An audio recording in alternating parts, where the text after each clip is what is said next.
So, amen. So, we're going to be getting into Daniel chapter 7 tonight.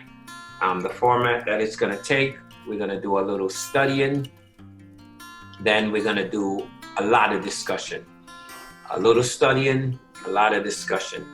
So, we're not going to rush through this book because people tend, when they do Bible studies, to rush. And for me, there's no reason to rush. We can take our time and get into this thing and study this thing and look at some commentary. One of the commentaries that we're going to be looking at tonight is Matthew Henry's commentary. Now, from his vantage point, when he wrote his commentary, a lot has changed. And so we're going to be trying to sharpen each other, iron sharpeneth iron type of thing, to kind of figure out where we are. And so when we're studying Revelation and Daniel, the thing that I would like to make very clear is that the accounts that they give is not always linear. It's not one thing happened and the next thing happened. It jumps around quite a bit. And so once we understand that, we won't think that, well, this happened, so this is next. These books really don't work like that, and it jumps in and out of time. So the book of Daniel, as I mentioned before, the majority of the things that's in the book of Daniel already happened. We see a lot of the prophecies already fulfilled. And in Revelation, we do see some things that we can determine happen, but a lot of what is to come, we're still waiting for that to come. Or we need to determine, did it happen already or is it still to come? So that's part of our Bible study going forward. I'm not just going to sit and lecture you and tell you this and tell you that. We're going to really study the word together, and we're going to put our heads together and figure out where we are. The other thing that I want to mention is I don't profess to have all authority on Revelation and Daniel. I'm going to tell you a lot of what the most common thoughts are concerning these books.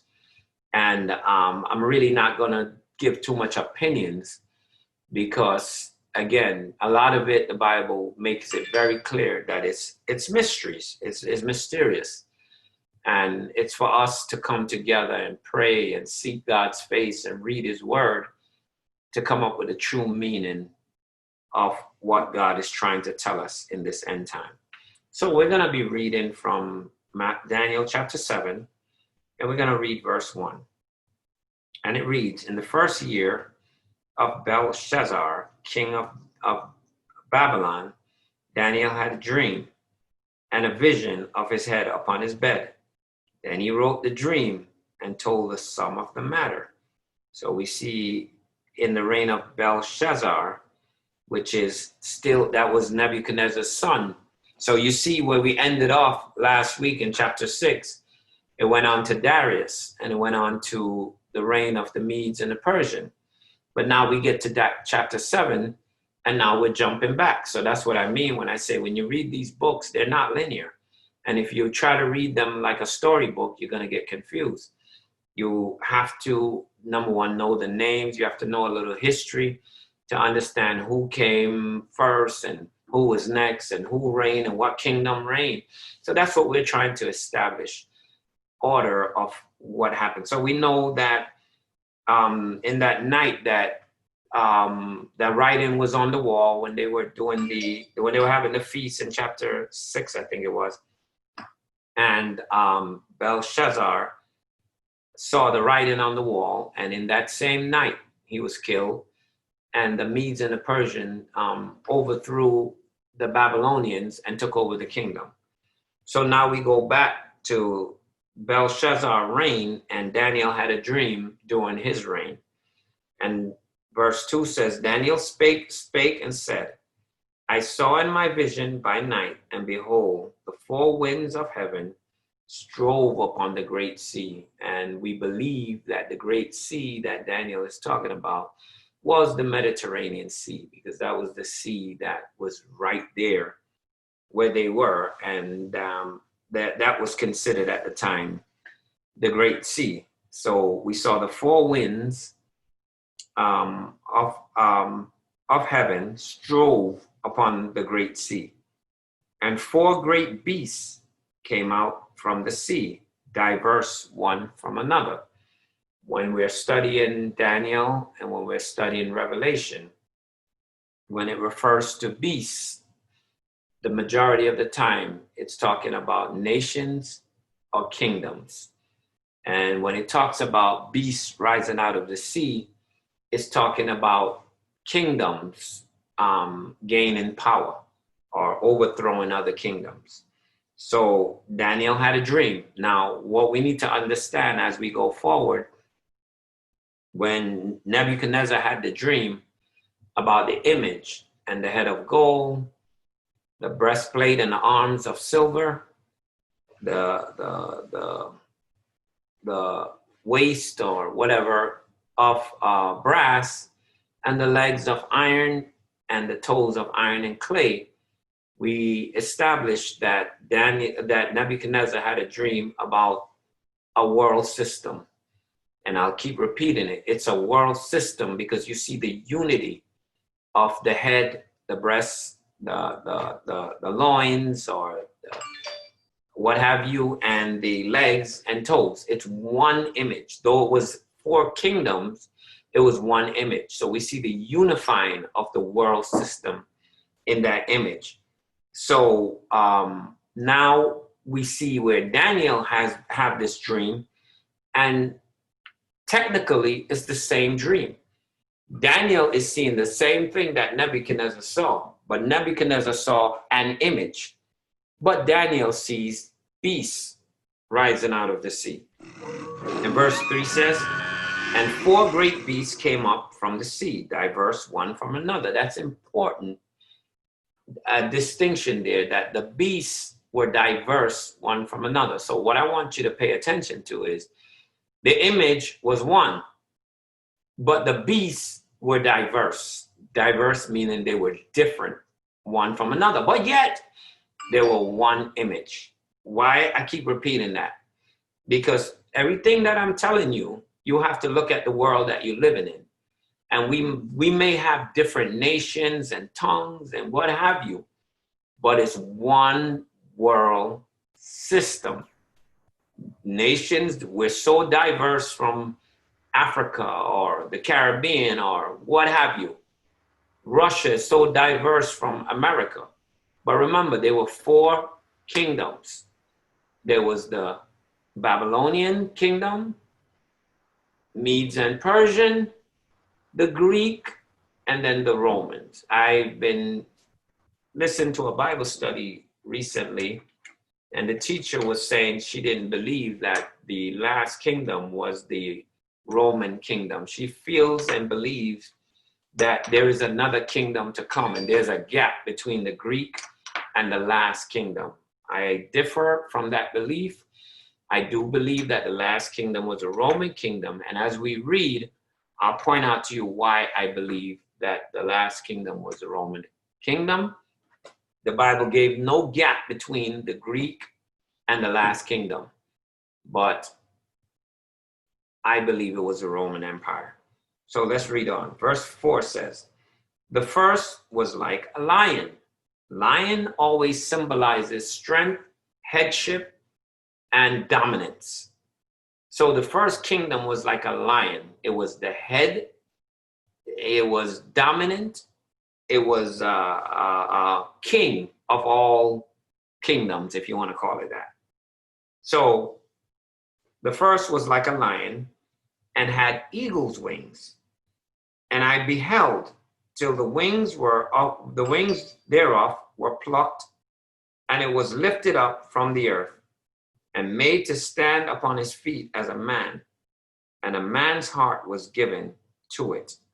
So we know we're talking about the Babylonian kingdom. I've heard many thoughts on what this meant, but as I read it, I could tell you what it sounds like to me, or what it looks like to me. So the first beast was like a lion. We know a lion was strong and dominant.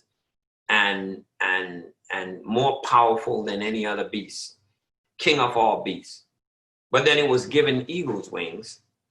And when I hear the word, when I see the thing that it was given eagle's wing, to me, an eagle soars higher than almost any other bird. It really soars and it's lifted up high and what have you. So it's telling me that Nebuchadnezzar was strong. His kingdom was strong and powerful. And the point that it says it was given eagle's wings. Now we read the story, I think it was in chapter 5, where Nebuchadnezzar came out on his balcony one day and said, look what I've done. And he had all this pride about what he did and this great kingdom that he created, and God made him low. So from the fact that it's saying it was given eagle's wings, meaning that it was saying that God gave this beast what he had to lift him up high. In other words, God exalted him, right? And I beheld till the wings were plucked. And we know that Nebuchadnezzar, through his pride, God made him to be like a beast in the field. So God plucked his wing. And what happened when the eagle's wing is plucked? It falls to the ground and it becomes weak, right? And it was lifted up from the earth and made to stand upon his feet. So it was, the eagle's wing were plucked. So this great beast, this powerful creature, fell to the earth, right? And then after 7 years, we know what happened with Nebuchadnezzar. God again lifted him up and made him stand on his feet. Now he had some humility. You remember the statement that he said after he came back from that ordeal, right? So God lifted him up back. But this time now, he had the heart of a man. He humbled himself. He wasn't this big lion, tough guy. Look what I did anymore. That's what I get from it now.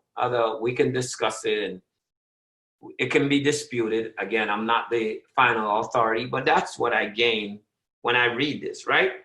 And he was put up on his feet as a man. In other words, he was humbled, right? And a man's heart was given to it. And the reason why I believe that a man's heart was given to it, because of what Nebuchadnezzar said after he gained back his understanding, where he exalted and praised God and understood that, wait a minute, there is one greater than me. And he exalted and praised God. Verse 5 says, and behold, another beast, a second. Now we know after Nebuchadnezzar and Babylon, there was the Medes and the Persians. Now, in this vision that Daniel have, we see an absolute picture of the Mede and Persian Empire. And it says, after this I beheld, and lo, verse 5, and behold, another beast, a second, like to a bear. Now, what is the characteristic of a bear? A bear is also very strong, but the lion is king of all beasts. But don't fool yourself. A bear is very strong and a dominant creature also. But watch what happens with the bear. And it raised up itself on one side, meaning that one side was more powerful than the other. The bear raised up itself on one side. So we know with the Medes and the Persian, one kingdom was stronger than another. And we're going to see numerous examples of this in Daniel's vision, where it described the Medes and the Persian. So the bear picked up itself on one side, and it had 3 ribs in its mouth, between the teeth of it. And we're going to see, as we study history a little bit, what happens with the Medes and the Persian, and how some of the leadership was put under subjection. And that's what it's talking about with the teeth. But we'll get back to that later, right? And they said thus unto it, arise, devour much flesh. So one of the things that I want to show forth, number one, these kingdoms were seen as beasts. What is the thing about beasts? Beasts are wild. Beasts have no order. Beasts kill. And one of the characters, beasts, when I hear it's wild, it's and one thing that we realize with a lot of these earthly kingdoms and these nations, they love to kill. From Nebuchadnezzar to Medes, Persians, the Greek, the Romans, up until Hitler, up until the society that we're living in today, death reigns. Death is so much a part of our world. So let's read on. And after this I beheld, and lo, another like a leopard, which had upon its back of it 4 wings of a fowl. Now, when it talks about the leopard, it's talking about the Grecian Empire, the Hellenistic period. And we see that it was like a leopard, and it had the wings on the leopard. And that's characteristics of leadership that was going to raise up in the Greek Empire. But we'll get into that a little bit later when we get into history. So, I'm just telling you these things so you can keep it in mind. When you see it, it'll make more sense. It'll be clearer. So the 4 wings is characteristic of 4 leaders in the Grecian Empire. So the beast had also 4 heads, and dominion was given to it. So that's the Greek Empire. So verse 7 says, after this I saw in the night vision, and behold, a 4th beast. Now watch this. The 4th beast, right, was dreadful and terrible. Now we know the first beast was like a lion with wings. The second beast was like a bear with ribs in his mouth. The third beast was like a leopard with 4 wings. And now the 4th beast, Daniel makes a complete distinction between the first 3 beasts and the 4th beast. And I want you to really, really solidify that in your soul and understand that this 4th beast is going to be completely different from the first 3. So he said, I see it, the 4th beast, and it was dreadful and it was terrible. And it was strong exceedingly. And it had great iron teeth. Okay? It devoured and brake in pieces and stamped the residue with the feet of it. And it was diverse, meaning different from all the beasts that were before it. And it had 10 horns. Whenever you see horns, and the Bible talks about horns in Revelation and Daniel, it's talking about kings. Okay, so I'm just giving you these ground rules. So as you read and as we get further, it'll be clear to you. Horns represent kings. Okay, so this had 10 horns. And when we study history, we'll see why I believe this was the Roman Empire. So verse 8 says, I consider the horns, and behold, there came up amongst them another little horn. Okay, so 10 rulers, and here comes another little ruler, so that's 11 rulers. Before whom there were 3 of the first horns plucked up by the root. So we see there were 10 kings, 10 rulers. Then came a little ruler, and what did the little ruler do? He plucked up, he destroyed, he eliminated, he annihilated 3 of those kings. So now there were 8, right? There was 11, he destroyed 3, and now there were 8. And we're going to actually see that happen when we go into history books and see what happened during the Roman Empire, that this really happened. All right? Y'all with me? I know you're muted, but I'm hoping you're with me. So let's read on. And so it plucked up by the roots. Now, the reason why it's important that it states that they were plucked up by the root, it means they were totally destroyed. They were no more. After this little horn came up and destroyed those 3, there was no hide, no hair, no sight of them. They were done. They were completely destroyed. So the root meaning that they were wiped out of history. And behold, in this horn were eyes like the eyes of a man, and a mouth speaking great things. And I beheld till the throne were cast down, and the ancients of day did sit, whose garment was white as snow. And when we talk about the ancients of day, we know we're talking about God himself. So God himself cast down this throne, this kingdom, and whose garment was white as snow, and his hair of his head like the pure wool. His throne was like the fiery flame. So that sounds like Jesus there. And his wheels as a burning fire. So that sounds like a description of Jesus Christ. Verse 10 says, and a fiery stream issued and came forth from before him, and thousands ministered unto him, and 10,000 times 10,000 stood before him. The judgment was set, and the books were opened. Now, you see where we go from. This is why I believe that this image that Nebuchadnezzar saw, this beast that Daniel described, was the Babylonian kingdom, the Medes and the Persian, the Grecian Empire, and then the Romans. Now, as I mentioned numerous times in our Bible study, right after you see the Roman Empire established and God himself came forth and presented himself and threw down this kingdom, and then Judgment Day happened, and then the books were opened. So therefore, that's why I believe from the time of the Babylonian kingdom, empire or reign or nation to today, there were only 4 kingdoms. The head of gold, breastplate, silver, loins of waist of brass, legs of iron, toes of iron and clay. The Bible didn't mention nothing else about any other kingdom. So therefore, I think it's safe to surmise that if we're talking about Babylon, Greek, the Medes and the Persian, the Greek and the Roman, there's no America mentioned, no Russia, no England, no France, no China.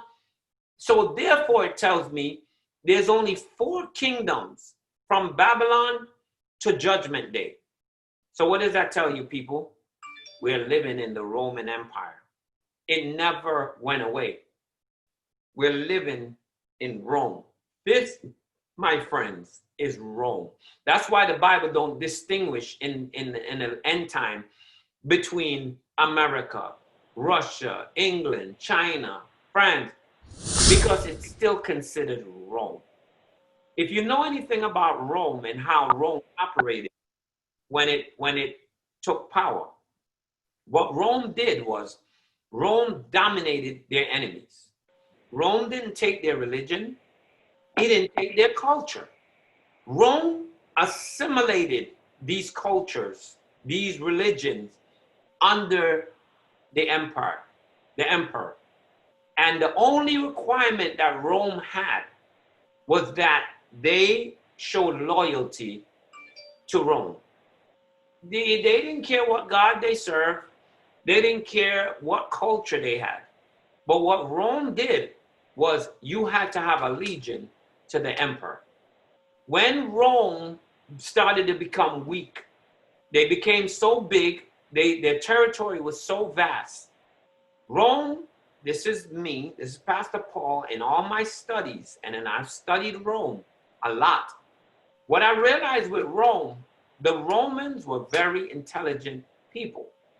And what Rome did when they realized that the barbarians were trying to sack them, and the Gauls and all these people were after Rome, what Rome did, Rome just changed. Rome, in other words, they dominated, they started to dominate and assume all the culture and make it into one mishmash. But Rome still dominated. Somewhere Rome kind of went, what's the word I'm looking for? Went a little incognito. They went to a secret society. Now, they go Pastor Paul with conspiracy theory. They kept power. And how they kept power was they went into a little secret society, and they got certain people and certain cultures and whatever to dominate the rest of the world. But they didn't do it so much with the sword anymore. They did it with intellectual property. They did it with currency. They found a way to dominate, and all the cultures that came up and became powerful, including Christianity. Constantine made Christianity the religion of Rome. Why? Because the Christians began to spread and become so powerful that anything that Rome cannot control, they assimilate into it and control it from within. Hence, now Rome started controlling Christianity and the Christian religion, and they begin to assimilate it into the Roman Empire. And we'll get into that a little bit later. But you can see why we're still a part of Rome, because Rome didn't go anywhere. Rome just changed. Rome just got smart and realized we cannot control the world by force, because people are going to rebel. People are going to fight against us. But we sure could control the world through religion. We could control the world through culture, and we could control the world through education. Education is good, but you better watch yourself. Rome used all these things through the food source, through money, and control the world. But we'll get into that a little later. So we see in verse 10 where from the time of Babylon, the first beast of the lion and the eagle's wing, all the way down to the last beast. Now you notice, with all the beasts, the first three beasts, Daniel was able to describe them and to describe what they look like and compare them to animals that he knew. We know Daniel knew a lion really well because he spent the night with them. So he was able to talk about Nebuchadnezzar's kingdom and the kingdom of Babylon being like a lion, because that's the strongest thing that he could think about, and how it was brought up high, and there was a beast, there was an animal that Daniel could compare each kingdom to. But if you notice, in Rome, all he said, it was a beast and it was terrible, dreadful, but he did not compare it to any animal that we know. So this beast was so different, and that's why Rome was so different from the rest of them. Babylon, Nebuchadnezzar ruled by force and by armies and by power. The Medes and the Persians, they were like a bear, strong, powerful, ruled with weapons and killing. So was the leopard. The leopard was a little different, but nevertheless, he was cunning, he was quick, right? When Peter the Great came in with the Greek,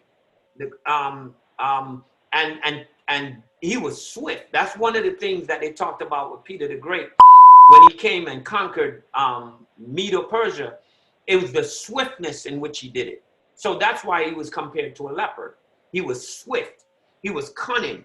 He was a man of war. He knew how to dominate and overthrow his enemy with speed and quickness.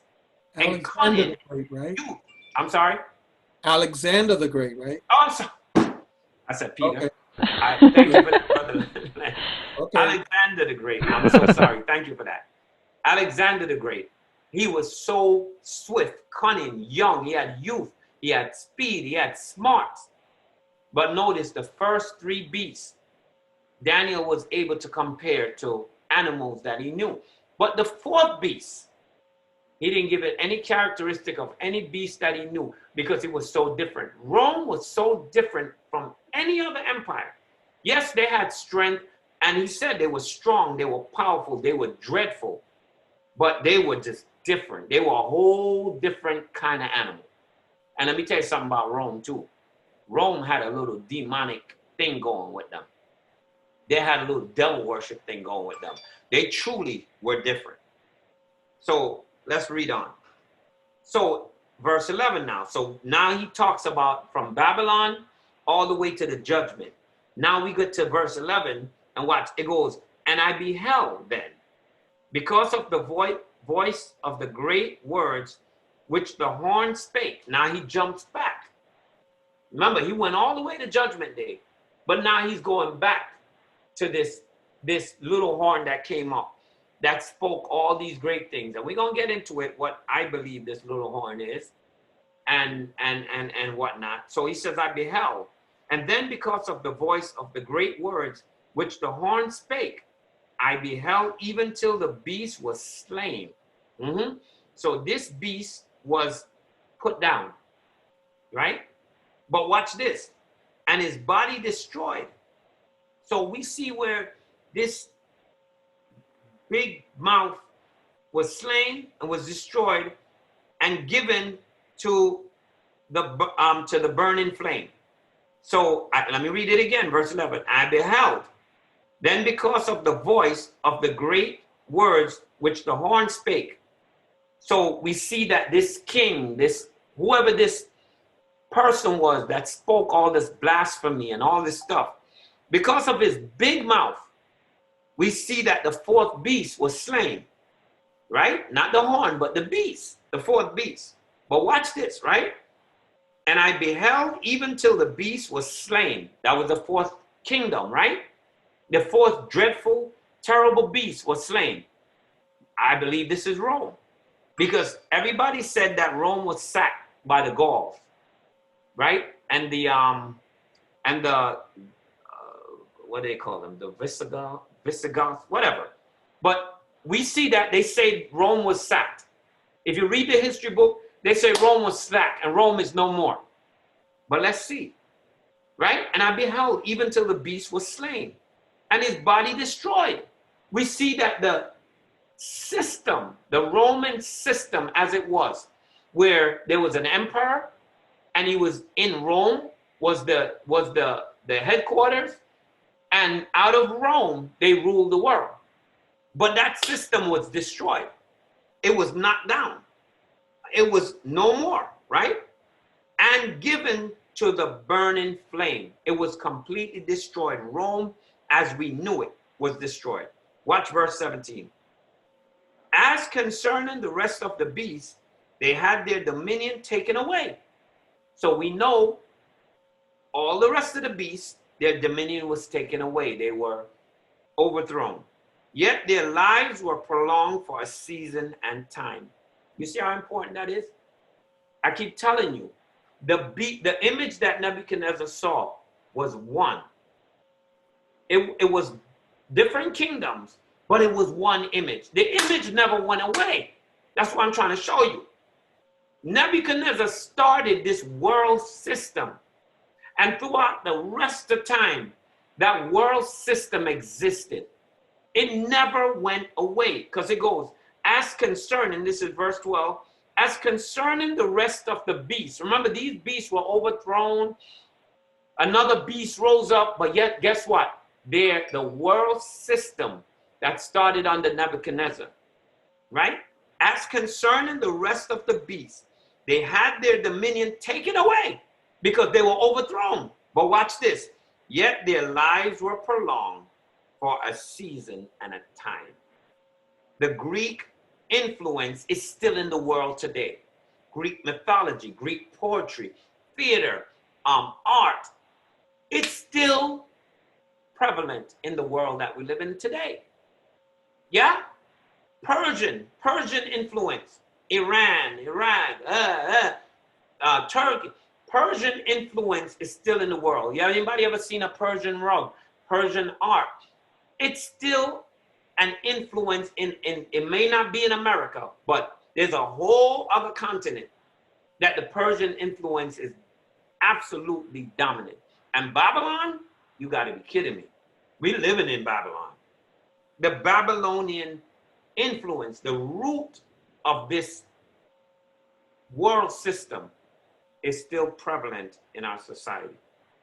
Verse 13 says, I saw in the night vision, and behold, one like the Son of Man came with the clouds of heaven, and came to the ancients of day, and they brought him near before him. So, Son of Man coming in the clouds, I think they talk about Jesus. And we established that the ancients of days is considered God himself. So we see that one came in the clouds as the Son of Man, that's Jesus, right? And here we go, we're jumping around. So I want you to be clear. He talks about this, he talks about the other kingdom, even though he already talked about the beasts, but he jumps back and say, you know, their influence, even though they were overthrown, their influence still reigned. Now he jumps back and talks about, now he's jumping back now, and he's talking about Jesus, you know, and there was given him dominion and glory and kingdom, that all people, nation, language should serve him. His dominion is an everlasting dominion, which shall not pass away, and his kingdom that which shall not be destroyed. We know they talk about Jesus. That's a definition of Jesus.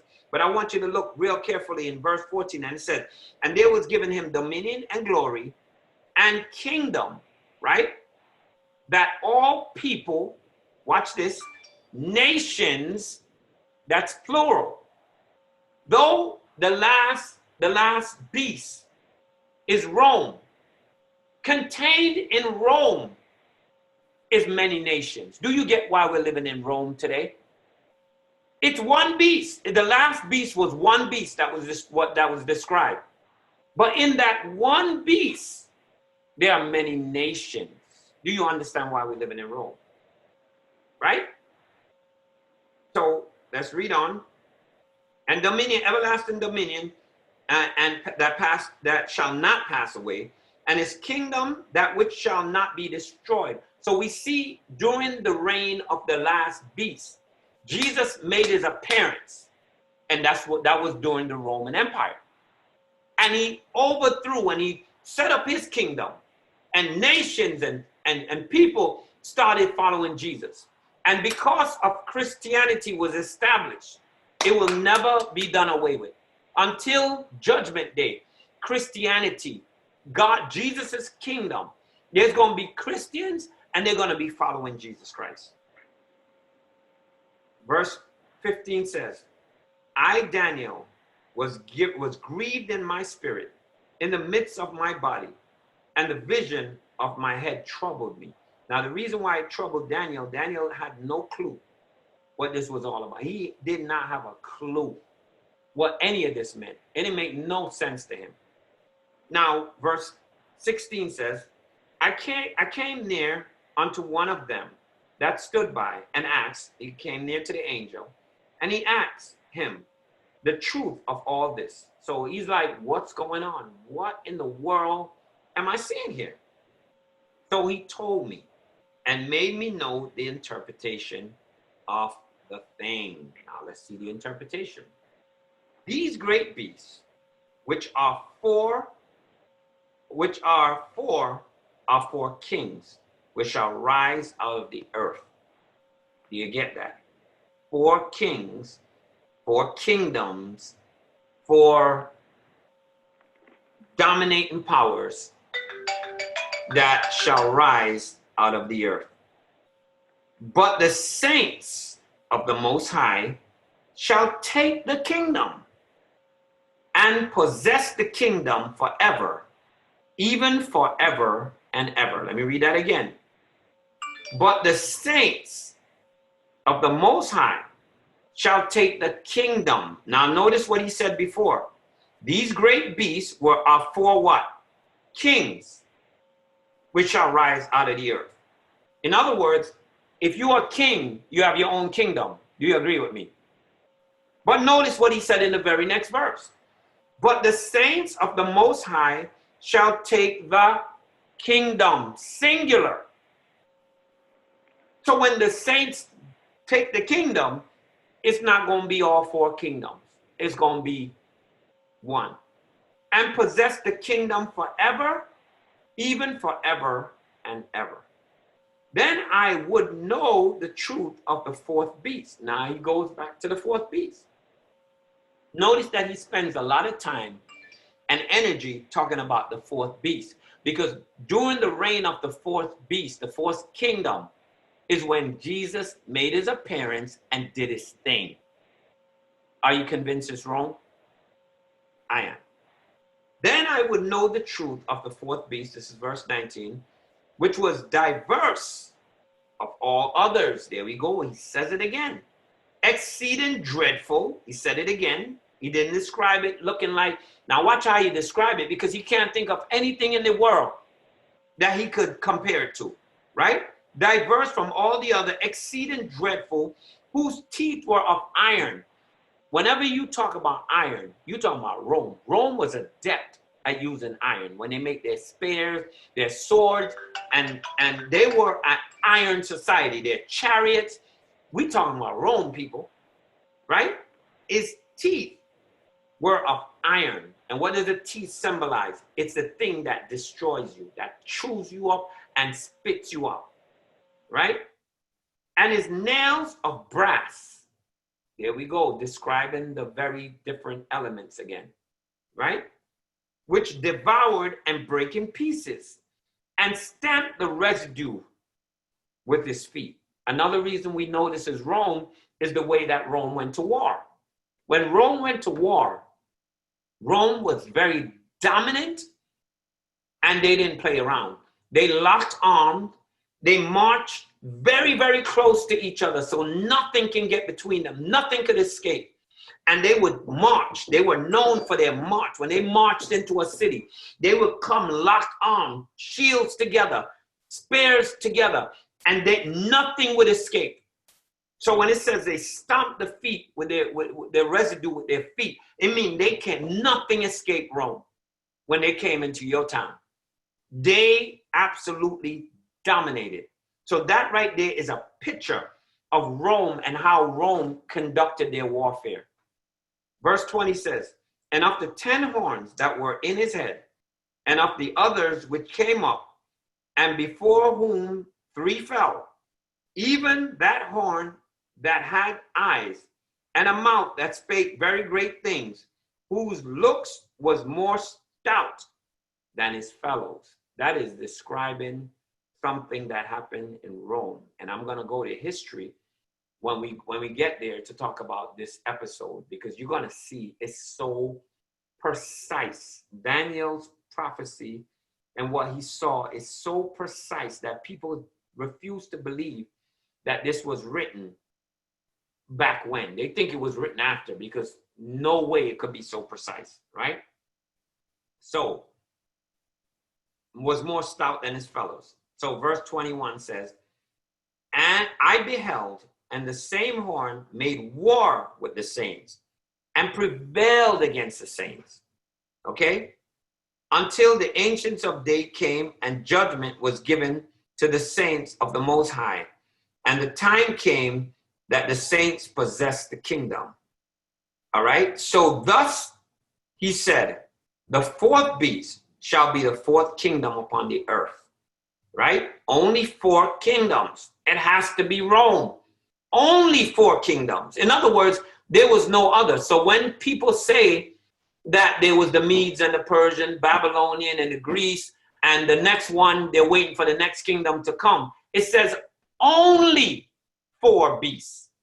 So if you're adding another one, you're adding something else to the scripture.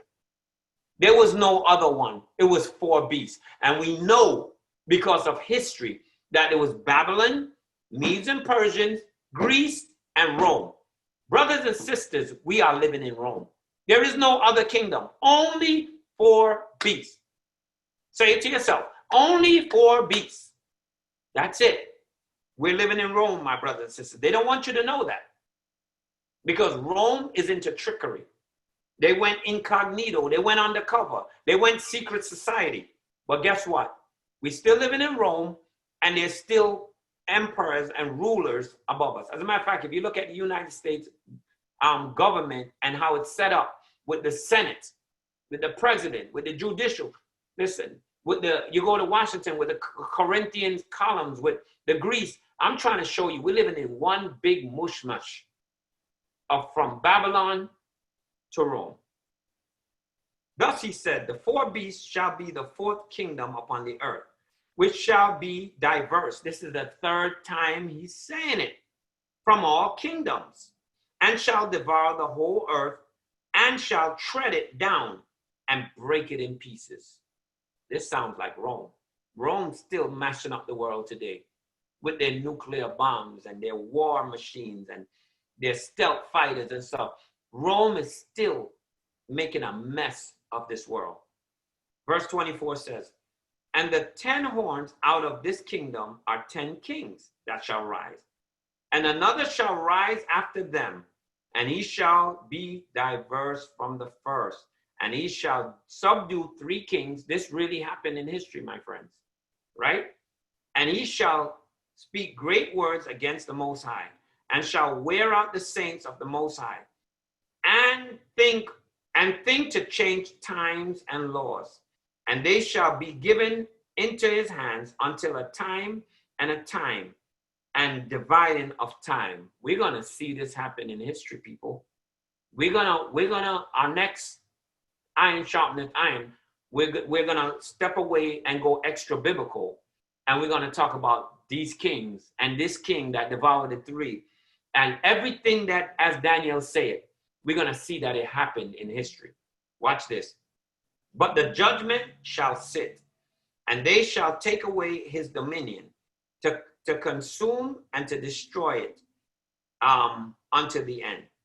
And the kingdom and the dominion and the greatness of the kingdom under the whole heaven shall be given to the people of the saint of the Most High, whose kingdom is an everlasting kingdom, and all dominion shall serve and obey him. Here too is the end of the matter.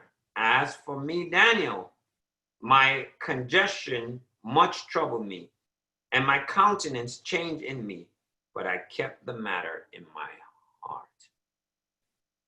Thus end this study of chapter 7 biblically. Next week, we're going to go extra biblically, and we're going to compare this to that. Now, before we go into our discussion phase, I want to read Matthew Henry's commentary on Daniel chapter 7. So this is not Pastor Paul's word. I'm going to be reading so you can have another perspective of and another thought of a scholar on Daniel chapter 7. Now, after I read this commentary and we go through the Matthew Henry's commentary, because when you're studying the Bible, you got to go extra biblical and study other great men of God's commentary and their thoughts on the matter. That way you have something to discuss. That way you look at their perspective from the day that they lived to our perspective in our modern times. And we'll get a good sense of what's going on. Amen?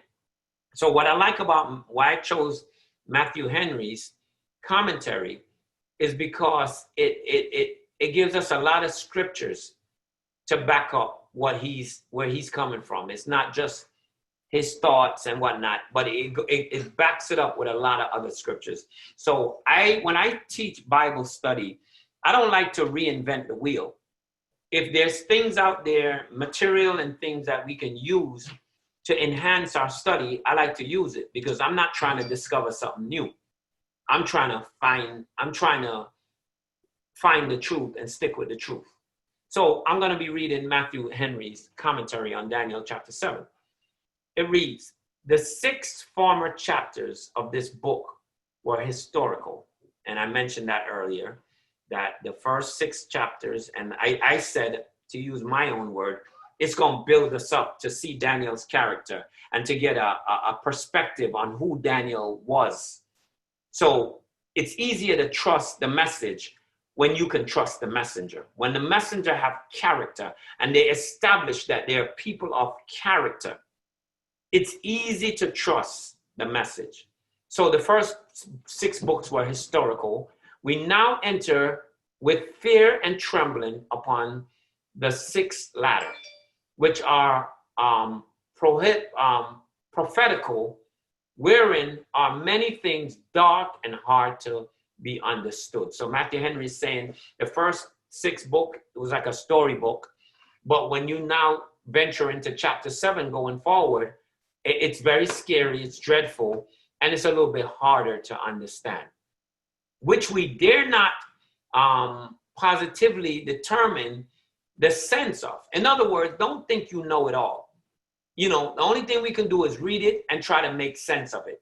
Don't think that you're an expert and you know better than everybody else. That's why we're doing iron sharpeneth iron, because each of us could glean something from the chapter and have some kind of perspective and thought on it, and together we can come up with a conclusion. And he reads, and yet many things plain and profitable, which I trust God will enable us to make a good use of. In this chapter, we have Daniel's vision of the four beasts, and from verse 1 to 8, we see. Let me go back from verse 1 to 8. We see Daniel visions of the beast, and then from 9 to 14, we see God's throne of government and his judgment. The interpretation of these visions given him by an angel that stood by. We see that in 15 to 28.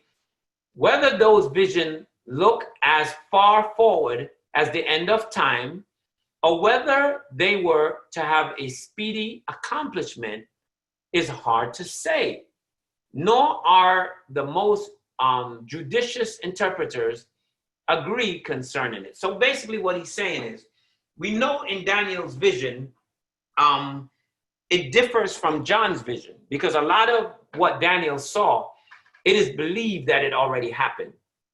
And some people don't really believe that it's to Judgment Day. I believe that it's some of the vision that he gave was to Judgment Day, but I do believe a lot of it already happened. And Daniel threw in Judgment Day. And I think why Daniel did that was to establish that from Rome, from the Roman Empire, it's going to go all the way to Judgment Day. But some of the things may not have happened yet, but most of it in Daniel's vision already happened. So we see Matthew Henry saying from verse 1 to 8, the date of this chapter placed it before chapter 5. So you see how it jumped around? Even though this is chapter 7, what Matthew Henry is saying, based on what Daniel is saying, because he talked about Belshazzar, who was the ruler at the time when he had the vision, we see from 1 to 8, even though it's in chapter 7, it really took place in chapter 5. Do you get what I'm saying? So, because Belshazzar was the ruler at the time. So Matthew Henry says, which was the last year of Belshazzar, and chapter 6, which was in the first year of Darius, which we talked about earlier. For Daniel had those visions in the first year of Belshazzar, when the captivity of the Jews in Babylon was drawing near to, in other words, it was coming to an end. That's when Daniel had the dream. So Belshazzar's name here is in the original spelled differently from what is used, from what it used to be. Before it was BEL/SHEAZAR. So we see that in chapter 5, it was spelled differently. Bel is he that treasures up riches. So that's what Bel means. It means he that treasures up riches. In other words, Bel means he loves riches. So in chapter 5, the Bel means he loves riches. But this is Belshazzar. Bel is on fire by the enemy. So in one sense, it meant he that store up riches. In the other sense, Bel means he that is on fire by his enemy. Very fascinating. Bel was the god of the Chaldeans. Okay? He had prospered, but is now to be consumed. So we see in chapter 5, he was Belshazzar that prospered. In chapter 7, he was Belshazzar that was going to be destroyed and consumed. We have in these verses Daniel's vision of the four monarchies that were oppressive to the Jews. Observe, 1, the circumstances of the vision. Daniel interpreted Nebuchadnezzar's dream. So we see earlier in the books of Daniel, when he interpreted Nebuchadnezzar's dream, And now he himself honored with the similar divine discovery. So again, as I mentioned earlier, it's literally the same dream that Nebuchadnezzar had about the image. Now we see Daniel having the vision. So me and Matthew Henry is on the same page. Glory to God, same spirit. So he he had vision of his head upon his bed. They were talking about Nebuchadnezzar when he was asleep. So God sometimes revealed himself and his mind to children of men. Men, you know what? This is God. That's what I said earlier when I said, notice that God gave his vision to an unbeliever, to someone that wasn't saved. So don't ever fool yourself. God can use anybody he wants to, including a president that you don't like. God can use him. God said he makes kings, he makes high, and he makes low. God is in control, is what I'm trying to say. So Matthew Henry is in agreement. When deep sleep fell upon them, and so Job 33:15, he gave a reference. For when we are most retired from the world, and taken off from things of sense, we are most fit for consuming with God. In other words, when you are sleeping, when you are not conscious of the things of this world, is when you can most hear from God. That's why it's a good idea to fall asleep. Read a scripture before you fall asleep. Say a prayer before you go to bed, because it puts you in that place where your spirit man, because your spirit man don't sleep. He's fully awake. But when your flesh man go to sleep, your spirit man is awake unto the things of God. But when, this is Matthew Henry, but when he was awake, he wrote the dream for his own use, lest he should forget it as a dream which passes away. So in other words, when he was sleeping, God was using him. God was speaking to him. When he was awake, it was all about him. Isn't that just like us? And he told the sum of the matter to his brethren, the Jews, for their use, and gave it to them in writing, that it might be communicated to those at a distance and preserved for the children after them. So that's I'm not going to go too much into this because I don't want to burden you, and I really want to get into the discussion. And if I give you too much information, it's going to be overkill. So I don't want to do that right now. I want to take my time and go through this material, continue to go through Matthew Henry's commentary, because we're going to spend some time into this chapter, because this chapter is very important. You know what I mean? So now we're going to transition into our discussion period. Thank you so much for watching. Don't forget to like, comment, and subscribe to our channel. We hope you had a great time. We sure enough did. Don't forget to join us next week on Iron Sharpens Iron with Pastor Paul. God bless.